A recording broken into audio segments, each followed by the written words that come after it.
భారత ఆర్మీ ధ్వంసం చేసినటువంటి ఒక ఎక్స్ప్లోజివ్ దృశ్యాన్ని మీకు చూపించబోతున్నాం. మన ఆర్మీ రిలీజ్ చేసినటువంటి ఎక్స్ప్లోజివ్ దృశ్యాలు ఇవి. కొట్లీలోని పాకిస్తాన్ క్యాంపును ధ్వంసం చేస్తున్నటువంటి దృశ్యాలు.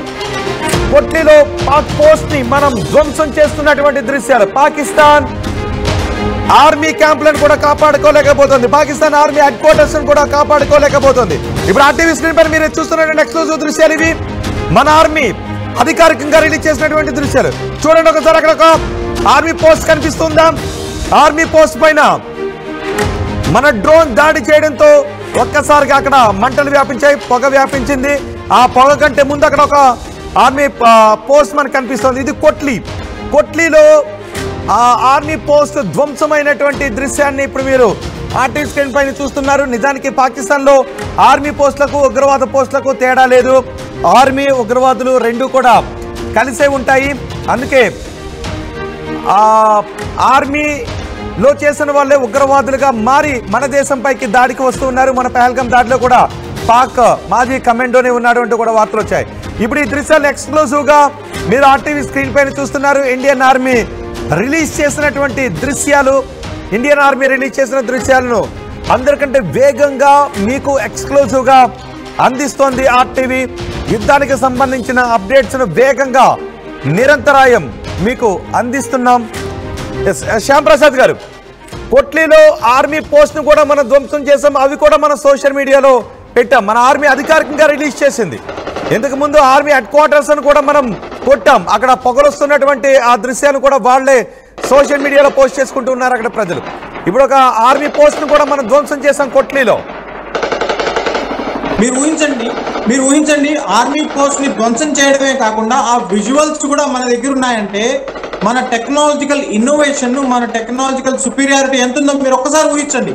ఇది అక్కడ దేశ ప్రజలు గమనించడం లేదనుకుంటారా? అక్కడ సైనికులు గమనించలేదనుకుంటారా? వాళ్ళ మనోభావాలు దెబ్బతినవా? వాళ్ళ ఆస్తిస్థైర్యం దెబ్బతిందా?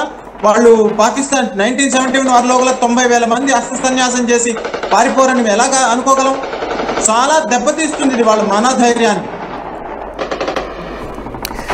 ఒక ఎక్స్క్లూజివ్ వీడియోస్ ఇప్పుడు మీకు చూపించబోతున్నాను. ఒక ఇంపార్టెంట్ బ్రేకింగ్ న్యూస్ ఇప్పుడు నేను మీకు చెప్పబోతున్నాను.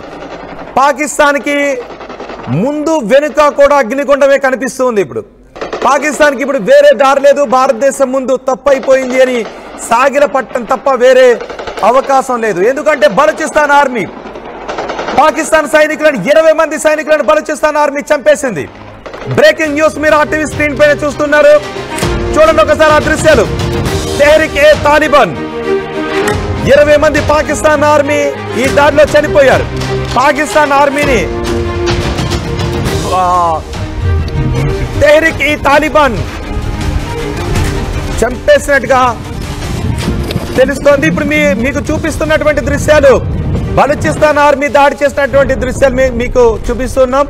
మరికొద్ది సేపట్లో ఈ తెహ్రీక్-ఈ-తాలిబాన్ చేసినటువంటి దాడికి సంబంధించిన దృశ్యాలు కూడా మీకు చూపించబోతున్నాను. నిజానికి తెహ్రీక్-ఈ-తాలిబాన్ దాడులు చేస్తూ ఉండటంతోనే కాబూల్పై పాకిస్తాన్ ఆగ్రహాన్ని వ్యక్తం చేస్తుంది. ఆఫ్ఘనిస్తాన్కి పాకిస్తాన్కి చెడిపోవడానికి కూడా కారణం ఇదే. తెహ్రీక్-ఈ-తాలిబాన్ పాకిస్తాన్లో దాడులు చేస్తున్న ఆఫ్ఘనిస్తాన్ అడ్డుకోవడం లేదు అంటూ ఆఫ్ఘనిస్తాన్తో కూడా పాకిస్తాన్ కయ్యానికి కాలు చూపింది. ఒకవైపు బలూచిస్తాన్ లిబరేషన్ ఆర్మీ, ఇటువైపు ఇండియా, ఈస్ట్ తూర్పు వైపు ఇండియా, అటునుంచి ఆఫ్ఘనిస్తాన్, ఇటు మధ్యలో నుంచే పాకిస్తాన్ భూభాగం నుంచే బలూచిస్తాన్ లిబరేషన్ ఆర్మీ ఈ దాడులను తట్టుకోలేకపోతుంది. పాకిస్తాన్ అన్ని వైపుల నుంచి కూడా పాకిస్తాన్ ఇప్పుడు ఇరుక్కుపోయింది. కేవలం మహా అయితే ఇప్పుడు పాకిస్తాన్ పంజాబ్ ప్రావిన్స్ మాత్రమే మిగిలే అవకాశం ఉంటుంది.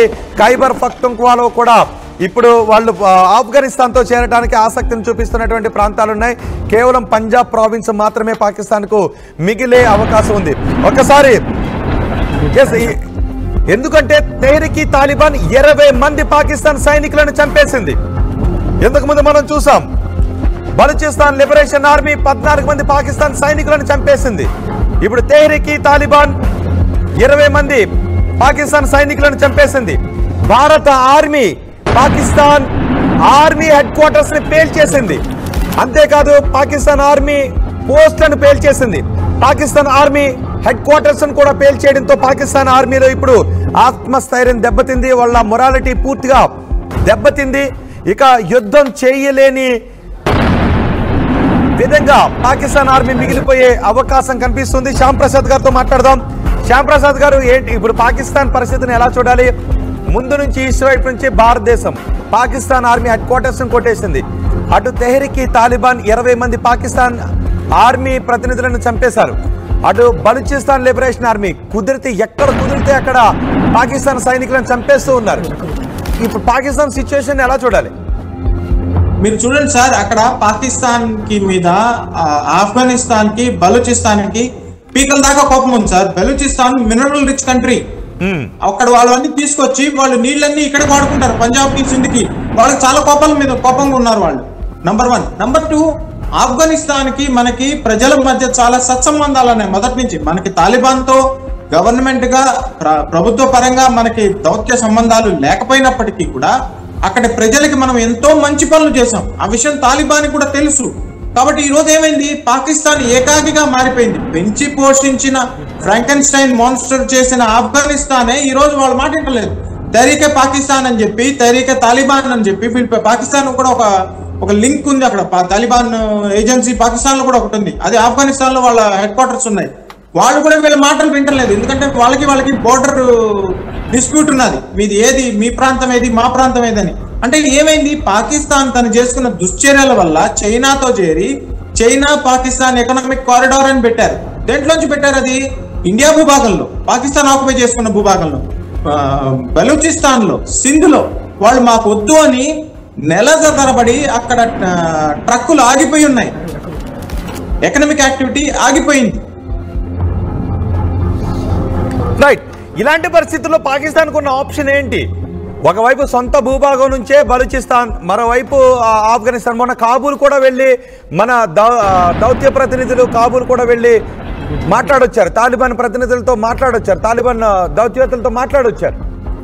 సో ఇవి ఎటువైపు నుంచి పాకిస్తాన్కు సపోర్ట్ లేదు. ఒక చైనా మీద మాత్రం ఆశలు పెట్టుకుంది. అటు అజర్బైజాను, ఇటు చైనాను, ఇటు బంగ్లాదేశ్ లాంటి పిచ్చుకు లాంటి దేశాలు తప్ప. దౌత్యపరంగా ప్రభుత్వంలో ప్రపంచం మొత్తంలో పాకిస్తాన్ ఏకాకిగా మారిపోయింది సార్. ఒక తుర్కీనే కాదు, ఒక ఆఫ్ఘనిస్తానే కాదు, ఒక చైనానే కాదు, ఒక ఇరానే కాదు, ఒక అజర్బైజానే కాదు, ఒక అమెరికా కాదు, ఒక రష్యా కాదు, అందరూ కూడా చేతులు ఎత్తేశారు. ఎందుకంటే ఇంతవరకు కూడా భారతదేశం అనే సింహం జూలు విదిలించలేదు. మన శక్తియుక్తుల్ని 2014 నుంచి మనం ఇంటర్నల్ గా బలం అవుతూ వచ్చాం. ఆ బలాన్ని మనం ప్రదర్శించే సమయం ఆసన్నమైంది. ఎందుకు సమయం ఆసన్నమైంది? పహల్గాం వల్ల. మనం ఇప్పటికి కూడా మన దేశం ఎవరి మీద కూడా అటాక్ చేయని ఒకే ఒక్క దేశము, ఒకే ఒక్క జాతి, హిందూ జాతి.